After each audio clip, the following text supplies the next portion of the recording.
बिस्मिल्लाहिर्रहमानिर्रहीम। सोच और फिक्र के नए ज़ाविये, नए अंदाज। इस्लामी निज़ाम सेहत के साथ अल्लाह हेल्थ सिस्टम में आपका तबीब, आपका मालिश, हर्बलिस्ट डॉक्टर जमील महरवी आपको खुशामदीद कहता है।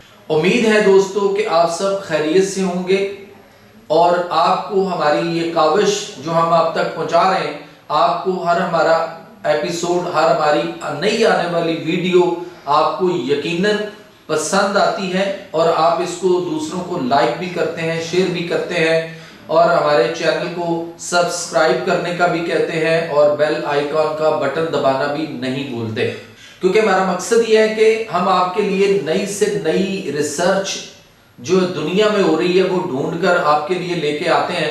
क्योंकि इस वक्त जो है वो वक्त, टाइम जो है वो किसी के पास नहीं, लेकिन चूंकि मेरा शोबा है, मेरी फील्ड है और मेरा ये मकसद है कि हेल्थ एजुकेशन, अवेयरनेस, अल्लाह हेल्थ सिस्टम, अल्लाह का निज़ाम सेहत और दुनिया में जो कुछ हो रहा है, क्या सही हो रहा है, क्या गलत हो रहा है और किस तरह की चीज़ें इंसान जो है वो उनसे बीमारियों की तरफ जाता है, ये मेरा जो है वो एम है, ये मेरा मकसद है, ये मेरा मंशूर है, ये मेरा जिंदगी का मकसद है। आप तक वो चीजें जो है वो मैं इंशाल्लाह पहुंचाता रहूंगा। तो पिछले 30 साल से जायद का अरसा हो गया हुआ है कि मैं शोबा तिब से वाबस्ता हूं और मैं तिब्बे नबवी और तिब्बे कुरानी जो सही हकीकी मायनों में अल्लाह ताला की कुदरती साइंस है जो नेचर और फितरत पर बेस करती है, मैं उसकी प्रैक्टिस कर रहा हूँ। मेरे पास इलाज के लिए न सिर्फ पाकिस्तान के मुख्तलिफ सूबों से, तूलो अर्ज से, बल्कि पाकिस्तान से बाहर मुख्तलिफ ममालिक से मरीज मेरे पास इलाज के लिए आते हैं। लोग अमेरिका से भी आते हैं, कनाडा में से आते हैं, उसके बाद यूरोप से आते हैं, उसके बाद मिडल ईस्ट से आते हैं और हमारे एशिया के बहुत सारे ममालिक से मरीज मेरे पास इलाज के लिए पाकिस्तान में लाहौर में आते हैं।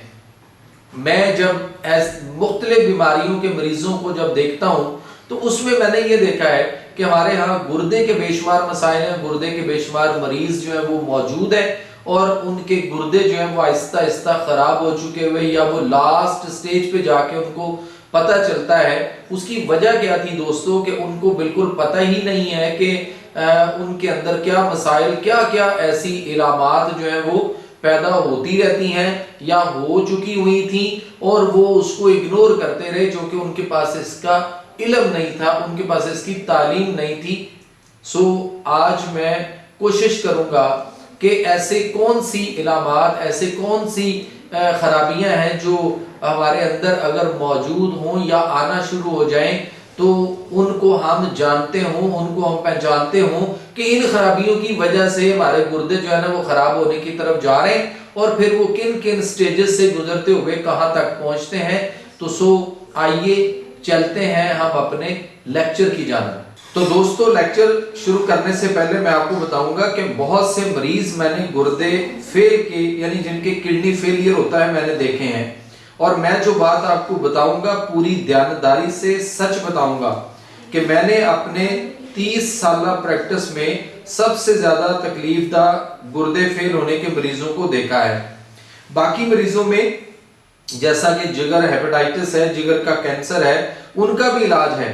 हार्ट वाला मरीज जिसके स्टेंट डलवा कर भी वो सारी उम्र दवाइयां खाने पर मजबूर है, उनका इलाज भी हमारी जो ईस्टर्न मेडिसिन है और जो हमारी हर्बल ईस्टर्न मेडिसिन, उसके अंदर बिल्कुल 100% जो है वो मौजूद है। लेकिन दोस्तों, गुर्दे के मरीजों में डायलिसिस यानी खून साफ करना मशीनों के जरिए, इस डायलिसिस ने आकर एक कमर्शियल इंटरवेंशन करके मरीज की जो टोटल लाइफ होती है, जो उसकी जिंदगी होती है, उसको बहुत ज्यादा दर्दनाक और बहुत ज्यादा तकलीफ दे जो है वो भी बना दिया है। इसलिए ये गौर से सुने और 100% ये रिवर्सेबल है। ये मैं आपको चैलेंज करके कह रहा हूं बड़ी जिम्मेदारी से कि आप अगर थोड़ी सी एहतियात कर लें, परहेज कर लें और इसको समझ लें तो आप डायलिसिस के अजाब से बच सकते हैं। मैं आपको बता नहीं सकता कि मैंने इतने दर्दनाक मरीज देखे हैं, बेशुमार ऐसे लोग जिनके घर दुकानें सब बिक गए, कारोबार तबाह हो गए, 3-4 सालों में वो कहीं के नहीं रहे। उसकी वजह क्या थी? अलमिया इससे भी बड़ा और क्या कि उनकी सारी जायदादें उनके भाइयों और उनके कजन और उनके दोस्तों ने खरीद ली। ये इतनी दर्दनाक और तकलीफ दे बीमारी है कि डायलिसिस के बाद मरीज के खून साफ करने के अमल से जान उस वक्त तक नहीं छूटती जब तक कि वो अपने गुर्दों का साथ इलाज ना करवा ले। हालांकि दोस्तों डायलिसिस मशीनें बनी इसलिए थी कि ये 3-4 महीने तक कि जब तक डॉक्टर्स मरीज के गुर्दा ट्रांसप्लांट की तैयारी करते हैं उस वक्त तक डायलिसिस करें, यानी उनका खून साफ करें।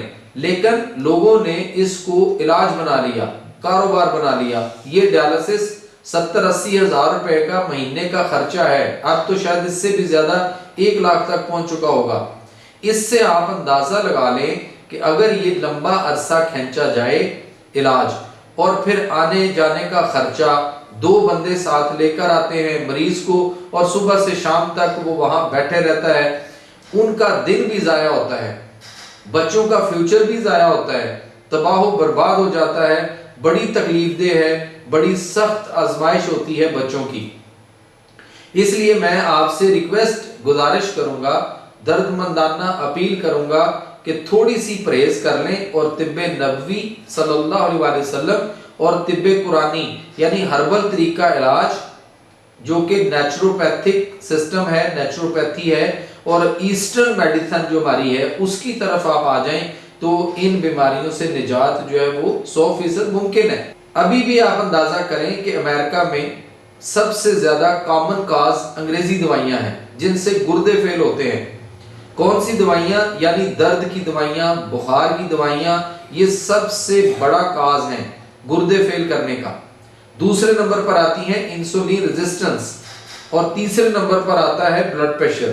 ये अंदाजा करें कि 75-80% मरीज अगर सिर्फ इंसुलिन रेजिस्टेंस ठीक कर लें, उसका इलाज करवा लें और मेरे दीगर शुगर इंसुलिन रेजिस्टेंस के लेक्चर सुन लें मेरे YouTube चैनल पर भी, तो 75% मरीज इस अजाब से, इस तकलीफदा सूरत हाल से बच सकते हैं। मैं अपने मुख्तलिफ टीवी प्रोग्रामों में, मैंने पीटीवी और पीटीवी वर्ल्ड से जो है वो 97 से स्टार्ट लिया था और उसके बाद मुख्तलिफ प्राइवेट चैनल से मुख्तलिफ प्रोग्राम करते हुए मैं अब तक मुख्तलिफ अपनी जिंदगी में तकरीबन कोई 20-25 हजार टीवी प्रोग्राम कर चुका हूं और मैं आपको पूरी दुनिया को मुख्तलिफ तरीकों से हेल्थ एजुकेशन फराहम करने की कोशिश करता चला आ रहा हूं। तो आइए मैं आपको मजीद बताता हूं कि 5 स्टेजेस हैं गुर्दे फेल होने की। आपके सामने लेफ्ट साइड से देखें, स्टेज 1 है, उसके बाद नंबर 2 जिसमें गुर्दा श्रिंक हो गया, फिर स्टेज 3 और स्टेज 4 और उसके बाद स्टेज 5 है, यानी एंड क्रॉनिक किडनी डिजीज। आए मैं आपको फिर गुर्दे के फंक्शन याद कराऊं कि अगर वो क्या काम करता है। गुर्दे के 4-5 बड़े बड़े फंक्शन हैं। तो दोस्तों नंबर 1 फिल्ट्रेशन यानी छानने वाली जाली। इसमें ये होता है कि जितना खून आता है उसको फिल्टर करता है, उसको छानता है सारा और उसके बाद जो काम की चीजें हैं उनको दोबारा रीअब्सॉर्ब कर लेता है। नंबर 2 दूसरे नंबर पर सेंसर है। सेंसर के तौर पर भी गुर्दा काम करता है। आपका पानी कम है, नमक कम है, यकदम सेंसर करके उसके मुताबिक अगर पानी नहीं पी रहे तो वो पेशाब रोक लेगा, पेशाब नहीं बनेगा। अगर पानी ज्यादा पिया है, सोडियम ज्यादा खा लिया है, पोटाशियम ज्यादा खा लिया है तो पेशाब निकाल देगा। ये सेंसर है इसका। नंबर 3 तीसरा वो हार्मोन बनाता है जिसे जैसे मैंने बताया था कि विटामिन डी को कन्वर्ट करता है और इसके अलावा ये एक एथोपाइटिन हार्मोन बनाता है। ये उसकी पिक्चर है नेफ्रॉन की। ये छोटी छोटी कैपिलरीज होती हैं। ये जैसे लेफ्ट साइड पर नॉर्मल है, हेल्दी है, सेहतमंद है और राइट साइड पर डायबिटिक है। देखें आप इसमें सुराख हो चुके हैं। ये प्रोटीन लीक कर रहा है, ग्लूकोज और बाकी चीजों को लीक कर रहा है। नंबर 4 ये पीएच मेंटेन करेगा, यानी तेजाबियत जिस्म की कंट्रोल करता है। अगर आपको ज्यादा तेजाबियत है तो ये अल्कालाइन कर देगा। नंबर 5, ये रीअब्सॉर्ब करता है, यानी ये जरूरी चीजें दोबारा जज़ब करता है। जो काम की चीजें हैं, मसलन पानी और नमक है, ये 99% जो है वो अब्सॉर्ब कर लेता है और 1% जो है वो जिस्म से खारिज कर देता है। यानी 800 लीटर है तो 1 लीटर या 1.5 लीटर जो है वो पेशाब बना देगा। पोटाशियम 88% जो है वो अब्सॉर्ब कर लेगा और जो एक्स्ट्रा होगा यूरिन यानी पेशाब में जाने देगा। सिर्फ ग्लूकोज और अमाइनो एसिड जो है वो 100% जो है वो अब्सॉर्ब करता है, क्योंकि ये जरूरी चीजें हैं। अमाइनो एसिड प्रोटीन को कहते हैं और ग्लूकोज भी 100% अब्सॉर्ब कर लेता है। और उसके बाद क्रिएटिनाइन जो वेस्ट प्रोडक्ट है हमारा, वो 0%, वो अब्सॉर्ब नहीं करता बल्कि वो सारा पेशाब में निकाल देता है। और यही इसका सबसे अहम फंक्शन है कि जिस्म में से क्रिएटिनाइन, यूरिया यानी जो टॉक्सिक हैं, जहर हैं, खतरनाक हैं, उनको निकाल देता है। जो चीजें अच्छी हैं जैसे प्रोटीन, ग्लूकोज, पोटाशियम, इनको रोक लेगा। ये उसके फंक्शन है बड़े बड़े जो मैं आपको समझा रहा हूं। अच्छा, नॉर्मली जो बेस्ट टेस्ट है गुर्दे का वो है जीएफआर। वो कैसे टेस्ट किया जाता है? लेबोरेटरी में, और ये 100-120 ml होना चाहिए। सीरम क्रिएटिनाइन खून का टेस्ट है, ये 0.6 से लेके 1.2 मिलीग्राम पर 100 ml, ये नॉर्मल वैल्यू है। क्रिएटिनाइन कहां से आती है? ये बड़ा अहम सवाल है दोस्तों। ये हमारे मसल्स एक्टिविटी से आती है। मसल्स ब्रेक डाउन होता है, मसल काम करता है, मेटाबॉलिज्म होता है, उससे निकलती है क्योंकि टॉक्सिक है। इसलिए जिस्म से किडनी जो गुर्दा है उसको निकाल देती है। और दूसरा यूरिया, पानी ज्यादा पी लेंगे तो यूरिया कम हो जाएगा, पानी नहीं पिएंगे तो यूरिया बढ़ जाएगा। अच्छा जी, दोबारा स्टेजेस देखें आप फिर से। स्टेज 1 है जिसमें जीएफआर हम देखते हैं 90 से ऊपर है, और स्टेज 2 में 60 से 90 के दरमियान। ये 2 स्टेज हैं। इनमें मरीज की कोई खास अलामत नहीं होती, लेकिन गुर्दा फेल होने की तरफ उसकी शुरुआत हो चुकी होती है, और यही बेहतरीन वक्त होता है इसका प्रॉपर इलाज करने का, ईस्टर्न मेडिसिन यानी तिब्बे नबवी, नेचुरोपैथी से। लेकिन मरीज को डॉक्टर ने कहा होता है कि खैर है, अभी कोई तकलीफ नहीं तो छोड़ो, जब कोई तकलीफ होगी तो देखेंगे। यहां मरीज और डॉक्टर्स दोनों गलती कर रहे होते हैं। सबसे पहले जो चीज गुर्दा के फंक्शन में वाज़ेह होती है वो है कलर ऑफ द यूरिन। ये याद रखना, ये राइट साइड पर बिल्कुल नॉर्मल कलर है, फिर कम होता रहता है आहिस्ता आहिस्ता। जो लेफ्ट साइड पर है व्हाइट सफेद रंग, ये सबसे पहले गुर्दा कंसंट्रेट करना शुरू कर देता है, ये इसको गाढ़ा नहीं करता। ये सबसे पहली अलामत होती है। अगर आपका पेशाब सफेद आ रहा है और उसकी ग्रेविटी 10/10 से नीचे है तो ये पहला साइन होता है कि कोई अलामत नहीं होती, इसलिए पेशाब की रंगत बहुत अहम है। दूसरा, अगर पेशाब करेंगे तो झाग आ रही होगी, उसमें आप अक्सर देखेंगे ये अगर किसी बर्तन में करेंगे या कमोड में करेंगे, नॉर्मल झाग फौरन खत्म हो जाती है, पानी की झाग जो होती है, और जो 2-3 मिनट तक या 1.5-2 मिनट तक रहे वो खराबी की अलामत है।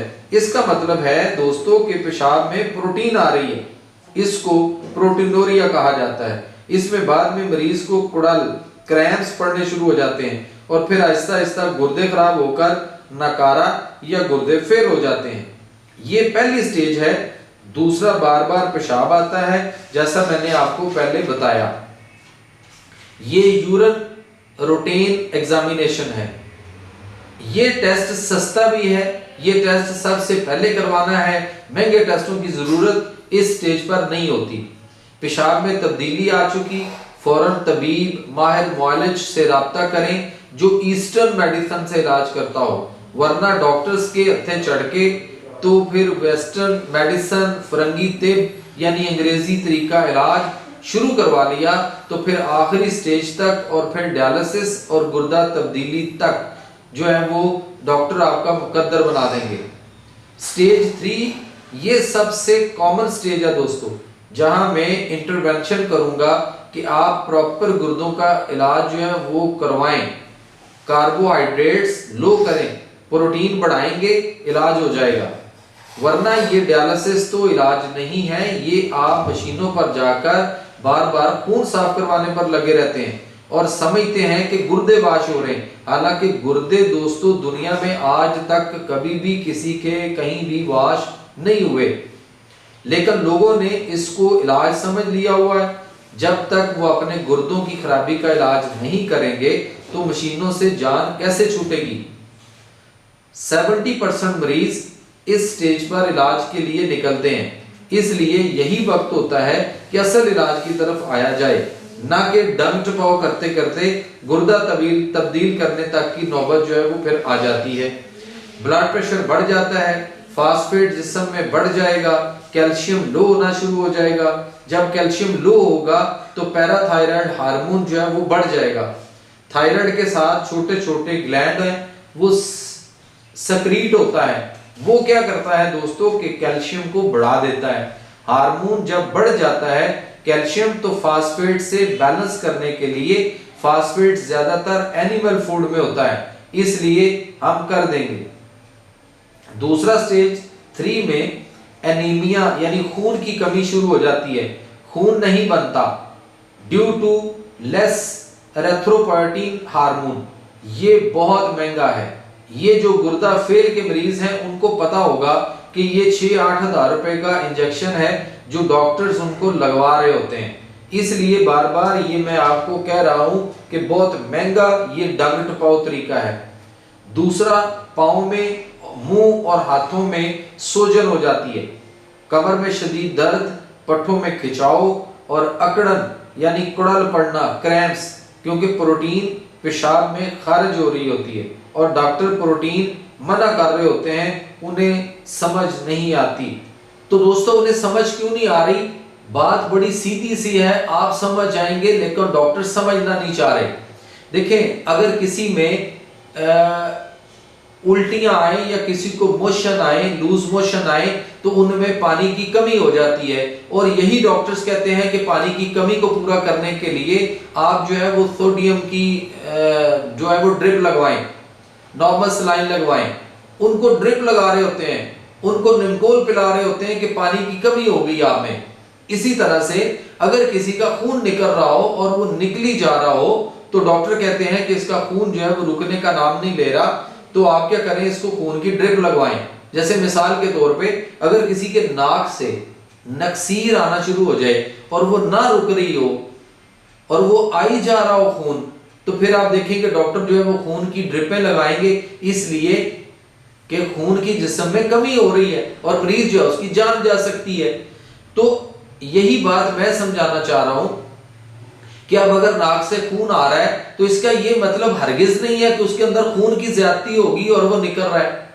लेकिन यहाँ पे जब मरीज के प्रोटीनोरिया होता है यानी उनके गुर्दों से प्रोटीन जो है वो पेशाब के रास्ते निकल रही होती है, तो वो पेशाब कहाँ जा रहा है? बाथरूम में। वो मरीज दोबारा पी थोड़ी रहा है कि उसके जिस्म में वापस जा रहा है और वो उसके अंदर ज्यादती हो रही है, उसके तो पेशाब में निकल रही है। जब निकल रही है तो फिर उसके जिस्म में कमी हो रही है और कमी को पूरा करने के लिए उनको बकरे के गोश्त की यखनी या देसी मुर्गी की यखनी या परिंदों के गोश्त की यखनी बनाकर जो है वो देसी घी और काली मिर्च के साथ दी जाए, ताकि जितनी प्रोटीन उनके जिस्म से पेशाब के रास्ते निकल रही है कम से कम उतनी हम बाहर से पूरी करने की कोशिश करें।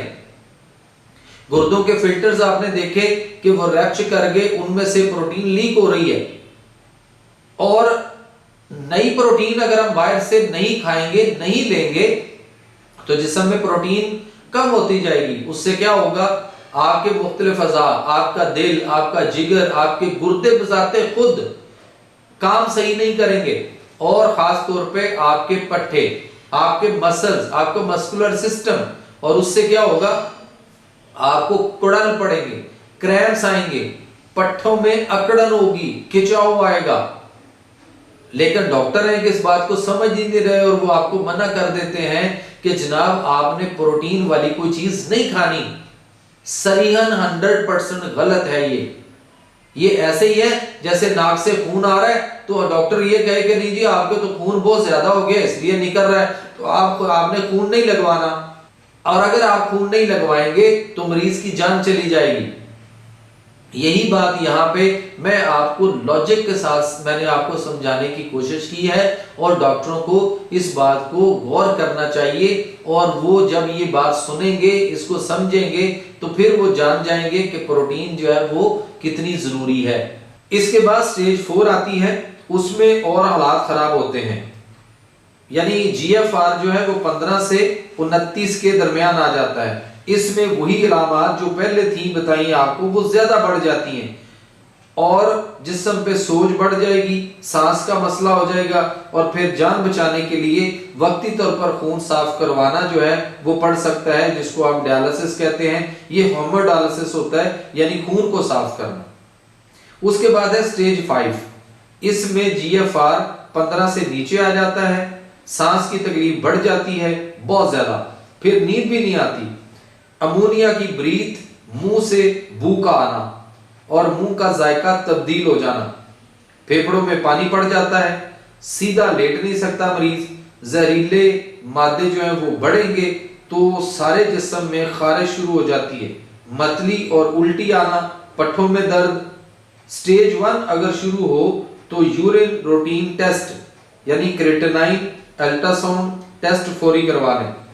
हर बीमारी को जड़ से खत्म करने की कोशिश करें। मैनेजमेंट इलाज दोस्तों नहीं होता, डंग टपाव जो होता है।